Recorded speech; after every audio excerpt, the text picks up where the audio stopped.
Minute থাকলে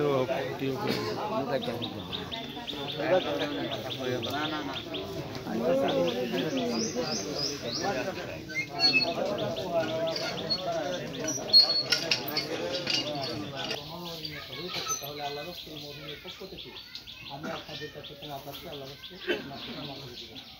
তাও ক্ষমা মহাত্মের লক্ষণ। আল্লাহ রাব্বুল আলামিন বলছেন একজন আরেকজনকে ক্ষমা করে টাকা পয়সার লেনদেন থাকে তাদেরকে জানাবেন, তারা যথাসাধ্য সঠিক সময়ে পরিশোধ করে দেওয়ার চেষ্টা করবে। আর আমরা মধুমের জন্য প্রত্যেকেই দোয়া করবো, আল্লাহ রাব্বুল সুবহানাহু পরিবারের জন্য দোয়া করবো। আলামিন জানো এই সুবিধার মতো তৌফিক তাদেরকে আল্লাহ রাব্বুল আলামিন দেন। পরিশেষে আমরা প্রত্যেকের জন্য দোয়া করবো। আজকে প্রথম রোজা ওনার জানা কালকে হয়তো আমারটাও হইতে পারে, তার রোজা আমি তাকে হয়তো প্রত্যেকের জন্য দোয়া করবো আল্লাহ রাব্বুল আলামিন যেন আমাদেরকে আল্লাহ রাসূলের হুকুম আমলগুলো সঠিকভাবে আদায় করা